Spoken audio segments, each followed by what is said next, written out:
जितना हम शिव को जानते जाते हैं, उनका रहस्य उतना ही गहरा होता जाता है। शिव एक है तो अनेक कैसे है? क्यों उनके इतने विविध रूप और आकार है? क्यों हम शिव की पूजा लिंग रूप में करते हैं? इन सभी प्रश्नों के उत्तर योग और शिव तत्व से आते हैं। शिव ही नाद के आदि स्रोत है, वही ब्रह्मांड की ऊर्जा के प्रवाहक है। यह तपोभूमि जहाँ मृत्यु को भी उत्सव के रूप में मनाया जाता है, शिव की महिमा का साक्षी है। कहते हैं शिव का ना तो कोई आरंभ है ना कोई अंत। फिर भी हमारी यह आध्यात्मिक यात्रा एक ऐसे स्थान से शुरू हो रही है जहां आज भी उनकी उपस्थिति का अनुभव किया जा सकता है। शिव सदा है, अनंत है, अचल है। द लेजेंड्स ऑफ शिवा नामक डॉक्यूमेंट्री अमीश त्रिपाठी होस्ट कर रही है, जो भारत के एक प्रसिद्ध लेखक है। अमीश त्रिपाठी एक प्रसिद्ध भारतीय लेखक है जिन्हें खास तौर पर शिव ट्रायोलॉजी और रामचंद्र सीरीज जैसी ऐतिहासिक और पौराणिक उपन्यासों के लिए जाना जाता है। उनकी लेखन शैली भारतीय पौराणिक कथाओं को एक आधुनिक और रोचक तरीके से प्रस्तुत करने के लिए मशहूर है। अमीश त्रिपाठी का जन्म 1974 में हुआ था और वे IIM कोलकाता से पढ़ाई कर चुके हैं। उन्होंने अपने करियर की शुरुआत एक बैंकर के रूप में की थी, लेकिन बाद में लेखन की ओर मुड़ गए। उनकी पहली किताब इमॉर्टल्स ऑफ मेलुहा 2010 को जबरदस्त सफलता मिली और इसके बाद उनकी पूरी ट्रायोलॉजी भारत की सबसे ज्यादा बिकने वाली पुस्तकों में से एक बन गई। मैं आज द लेजेंड्स ऑफ शिवा नामक डॉक्यूमेंट्री की व्याख्या के रूप में यह वीडियो लेकर आई हूँ, तो इसे अंत तक जरूर देखें ताकि आप इसकी पूरी जानकारी प्राप्त कर सके। हमारी यात्रा चोराबरी ताल से आरंभ होती है, जहां अमीश त्रिपाठी जाते हैं। इस वीडियो में हम विस्तार से जानेंगे कि अमीश त्रिपाठी किन विद्वानों और विशेषज्ञों से संवाद करते हैं। उनकी चर्चाओं में शिव के संबंधित कौन कौन से महत्वपूर्ण पहलू सामने आते हैं और वे इस विषय को किस गहराई से समझते हैं। तो बिना किसी विलंब के आइए इस वीडियो की शुरुआत करते हैं। चोराबरी ताल वह तपोभूमि है जहां स्वयं शिव ने अपने भीतर के रौद्र को शांत किया और सृष्टि की ऊर्जा पुनः अपने लय में प्रवाहित होने लगी। यही स्थान योग का स्रोत बना और यहीं से शिव को आदि योगी के रूप में जाना गया। आज हम मिलते हैं भावेश भीम नथानी से, जो इंडोलॉजी के विशेषज्ञ है। वे कहते हैं आदि का अर्थ है परम, अर्थात वह जो सबसे पहले अस्तित्व में आया। योगी का अर्थ है वह जिसने अपने मन, शरीर और समस्त अनुभवों पर पूर्ण नियंत्रण प्राप्त कर लिया हो। जब कोई यह अनुभव कर लेता है कि वह स्वयं एक माध्यम, एक इंस्ट्रूमेंट मात्र है, तब वह योग के शिखर पर पहुंचता है। यही कारण है कि हम शिव को आदि योगी कहते हैं। चोराबरी ताल को ही योग की जन्मभूमि माना जाता है। यहीं पर योग शब्द का वास्तविक अर्थ और अस्तित्व प्रकट हुआ। कहते हैं सप्त ऋषियों ने इसी तपोभूमि पर कठोर तपस्या कर शिव से योग का वास्तविक ज्ञान प्राप्त किया। इन महान ऋषियों ने न केवल योग बल्कि तंत्र, कुंडलिनी, कला, साहित्य, विज्ञान, इन सभी रहस्यमयी विद्याओं को अनेक उच्चतम चेतना अवस्था में प्राप्त किया। यही सप्त ऋषि वे महापुरुष थे जिन्होंने इस दिव्य ज्ञान को दुनिया के कोने कोने तक पहुंचाया। आज भी वैज्ञानिक प्रमाण मिलते हैं कि इसी तपोभूमि से जन्मी यह प्राचीन विद्या दुनिया की कई सभ्यताओं ने अपनाई थी। हिमालय की यह भूमि केवल बर्फ से ढकी पर्वतमाला नहीं, बल्कि अनंत ज्ञान और ऊर्जा का केंद्र है। योग के ज्ञान का श्रेय आदि योगी शिव को जाता है। जिस प्रकार आज योग पूरी दुनिया में प्रचलित है, वैसे ही शिव का एक और स्वरूप भी दुनिया के विभिन्न हिस्सों में अत्यधिक प्रसिद्ध है। शिव केवल एक आध्यात्मिक सत्ता नहीं है, वे एक सार्वभौमिक ऊर्जा है जो विभिन्न संस्कृतियों में अलग अलग रूपों में प्रकट हुई है। चाहे वह तांडव नृत्य में सृजन और विनाश के नायक हो या ध्यानस्थ योगी के रूप में समस्त ब्रह्मांड से परे स्थित शिव, उनका प्रभाव विश्वव्यापी है। कई प्राचीन सभ्यताओं में शिव तत्व का उल्लेख मिलता है, चाहे वह तिब्बत में महायोगी के रूप में हो, मिस्र में रहस्यमय देवता के रूप में या दक्षिण अमेरिका में आत्मज्ञान के प्रतीक के रूप में।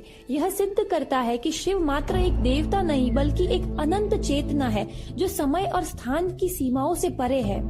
शिवलिंग को लेकर हमेशा से ही कई धारणाएं रही है। क्या यह शिव का दिव्य रूप है या यह केवल एक पुरुष प्रतीक है?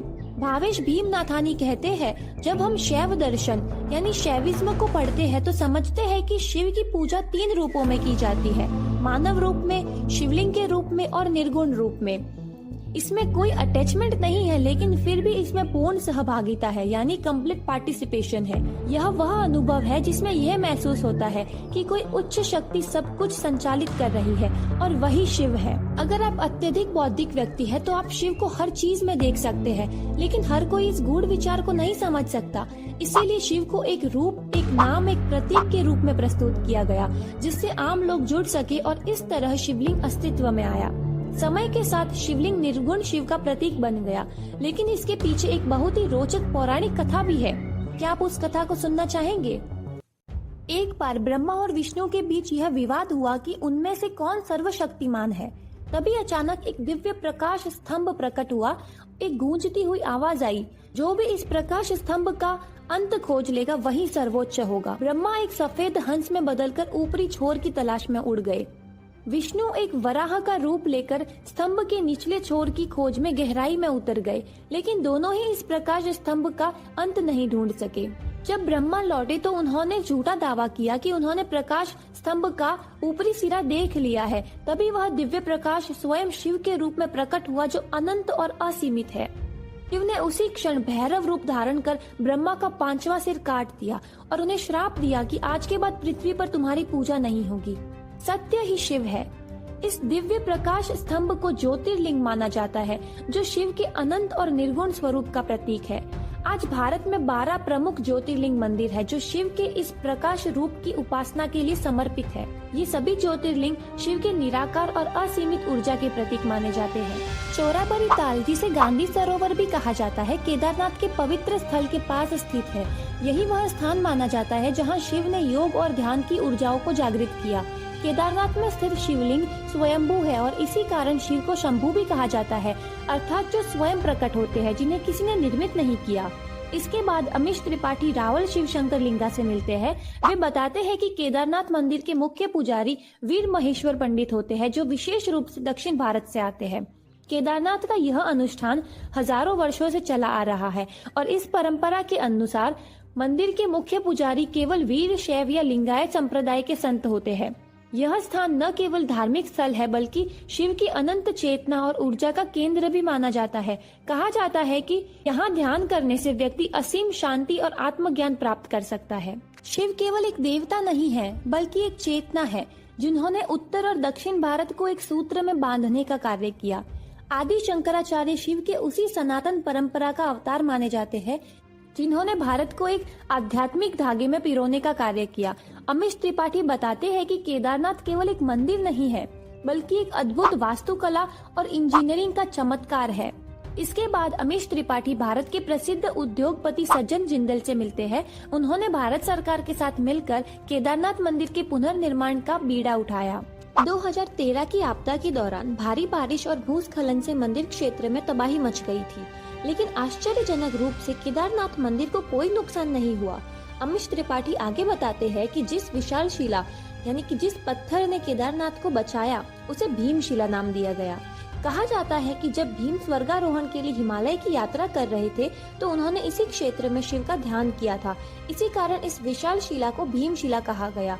यह रहस्यमय पत्थर 2013 की आपदा के दौरान मंदिर के ठीक पीछे आकर रुक गया और मंदिर की रक्षा की। यह मंदिर हजारों वर्षों से अडिग खड़ा है, चाहे कितनी ही प्राकृतिक आपदाएं आई हो। यह इस बात का प्रमाण है कि केदारनाथ केवल एक मंदिर नहीं, बल्कि आध्यात्मिक ऊर्जा का केंद्र है, यानी स्पिरिचुअल एनर्जी हब है। सोचने की बात है, जिसका धाम प्रकृति के प्रकोप से कभी हिल नहीं सकता, जिसे काल का प्रभाव भी नष्ट नहीं कर सकता, वह महायोगी आखिर किसके प्रेम में गृहस्थ जीवन अपनाने के लिए विवश हुआ? यह प्रश्न हमें शिव और पार्वती की अद्भुत प्रेम कहानी की ओर ले जाता है। शिव जो ध्यान और वैराग्य में लीन थे, माँ पार्वती के समर्पण और तपस्या से मोहित होकर गृहस्थ जीवन में आए। तो अमीश त्रिपाठी अब केदारनाथ से होकर सोनप्रयाग की ओर निकलते हैं। सोनप्रयाग में मंदाकिनी और सोन गंगा नदियों का मिलन होता है। यह संगम शिव और पार्वती के मिलन का प्रतीक माना जाता है। अमीश त्रिपाठी बताते हैं कि कैसे शिव और पर्वतराज हिमवन की पुत्री माता पार्वती का विवाह हुआ। यह केवल एक विवाह नहीं, बल्कि योग और भक्ति का चरम मिलन था। इसके बाद वे रंजना नेगी से मिलते हैं, जो एक वेडिंग प्लानर है। वे कहती है कि माता पार्वती ने 60,000 वर्षों तक कठिन तपस्या की ताकि शिव को अपने पति के रूप में प्राप्त कर सके। जब विवाह की घड़ी आई तो शिव अपनी बारात के साथ त्रियुगी नारायण मंदिर पहुंचे। शिव की बारात में गण, भूत, पिशाच, अघोरी, नाग, योगी, देवता शामिल थे। इस अनोखी बारात को देखकर सभी देवता और पार्वती के परिजन दंग रह गए। माता पार्वती ने अपने माता पिता को समझाया कि शिव केवल योगी नहीं बल्कि सृष्टि के मूल है। उन्होंने बताया कि शिव वैराग्य के प्रतीक है, लेकिन वे ही प्रेम और सृजन की शक्ति के स्रोत भी है। त्रियुगी नारायण मंदिर, जहां शिव और पार्वती का विवाह हुआ, आज भी प्रेम और आध्यात्मिक ऊर्जा का केंद्र है। यहाँ एक दिव्य ज्योति अनादि काल से जल रही है। यह शिव और पार्वती के दिव्य मिलन की साक्षी मानी जाती है। कहा जाता है कि इस ज्योति का प्रकाश शिव शक्ति के अटूट प्रेम और ऊर्जा का प्रतीक है। और त्रियुगी नारायण मंदिर को आज भी शिव शक्ति के प्रेम और विवाह का सबसे बड़ा प्रतीक माना जाता है, क्योंकि शिव और पार्वती का विवाह केवल दो आत्माओं का मिलन नहीं, बल्कि योग यानी जो शिव है और शक्ति जो पार्वती है, उनका संगम है। इसके बाद अमीश त्रिपाठी मिलते हैं नीलिमा चिटगोपेकर से, जो कि दिल्ली विश्वविद्यालय में इतिहास की प्रोफेसर है और शिव और शक्ति पर कई किताबें लिख चुकी है। नीलिमा बताती है कि शिव का सफर एक क्रोधित तपस्वी से आदि योगी तक का था। शिव को विवाह में रुचि नहीं थी, लेकिन शक्ति के साथ उनका रिश्ता इतना गूढ़ और सुंदर था कि इसे शब्दों में नहीं समझाया जा सकता। कहा जाता है कि शिव और शक्ति का प्रेम हजारों वर्षों तक चलता रहा। और वे समझाते हैं कि कैसे देवताओं ने उनका ध्यान भंग किया, कैसे कार्तिकेय का जन्म हुआ और कैसे गणेश का जन्म हुआ। अमीश त्रिपाठी हमें ये भी बताते हैं कि शिव और शक्ति की एक और संतान थी। और क्या आप कनप्पा को जानते हैं? अमीश त्रिपाठी आगे उत्तर पूर्व भारत के उनाकोटी नामक स्थान पर जाते हैं, जहाँ विशाल पत्थरों पर हजारों मूर्तियाँ उकेरी गई है। इनके पीछे की कथा को वे समझाते हैं। इसके बाद वे वाराणसी जाते हैं। वहाँ एक मान्यता के अनुसार ब्रह्मा और शिव के बीच हुए विवाद में शिव ने ब्रह्मा का 5वां सिर काट दिया, लेकिन वह सिर शिव के हाथ से चिपक गया। इस घटना का आध्यात्मिक अर्थ क्या है, यह अमीश त्रिपाठी बताते हैं। अमीश त्रिपाठी फिर डॉक्टर VN मिश्रा, जो कि IIT BHU इलेक्ट्रॉनिक्स इंजीनियरिंग के प्रोफेसर है, से मिलते हैं। वे बताते हैं कि वाराणसी को मोक्ष और मुक्ति की भूमि क्यों माना जाता है। यहाँ मृत्यु को शोक के रूप में नहीं बल्कि उत्सव के रूप में देखा जाता है। अमीश त्रिपाठी फिर काशीकांत दुबे से मिलते हैं, जो मुक्ति भवन के केयर टेकर है। वे बताते हैं कि यहाँ मरने वाले व्यक्ति पुनर्जन्म के चक्र से मुक्त हो जाते हैं। इसके बाद अमीश त्रिपाठी नवीन गिरी से मिलते हैं, जो काल भैरव मंदिर के मुख्य पुजारी है। वे बताते हैं कि यहाँ भक्त शराब अर्पित करते हैं। वे ये भी बताते हैं कि काशी विश्वनाथ मंदिर और काल भैरव मंदिर में क्या डिफरेंस है और क्या सिमिलैरिटीज है। अमीश त्रिपाठी फिर मणिकर्णिका घाट जाते हैं, जहाँ 24 घंटे चिताएं जलती रहती है। यहाँ वे मयूर कालबाग से मिलते हैं, जो अघोरी द अनटोल्ड स्टोरी के लेखक है। अघोरियों का रहस्य क्या है? अघोरी साधु शमशान में क्यों रहते हैं? वे मृत्यु और आत्मा के परिवर्तन को कैसे समझते हैं? आत्मा शरीर को कैसे छोड़ती है और पुनः प्रवेश कैसे करती है? ये सब मयूर कालबाग समझाते हैं। अमीश अंत में बताते हैं कि शिव को एक आदर्श योगी के रूप में जाना जाता है, लेकिन वे स्त्रियों का भी अत्यधिक सम्मान करते हैं। इस यात्रा को और गहराई से जानना चाहते हैं तो आप इस डॉक्यूमेंट्री को जरूर देखें। यह the legends of Shiva documentary का पहला एपिसोड है। अगर आप चाहते हैं कि मैं दूसरे एपिसोड का भी विस्तार से विश्लेषण प्रस्तुत करूं, तो आप कमेंट में जरूर बताइए। इसके अलावा इस डॉक्यूमेंट्री में मैंने अपनी रिसर्च भी शामिल की है, इसीलिए मैं आपको इसे अंत तक देखने की सलाह देती हूं, ताकि आप विषय को गहराई से समझ सके। अगर आपको यह वीडियो पसंद आया तो आप लाइक, शेयर और सब्सक्राइब करना ना भूलें, ताकि हम आपके लिए और भी रोचक और ज्ञानवर्धक सामग्री ला सके। अगले वीडियो के लिए जुड़े रहें। इस वीडियो को एंड तक देखने के लिए शुक्रिया और मिलते हैं हमारे नेक्स्ट वीडियो में। तब तक के लिए टेक केयर।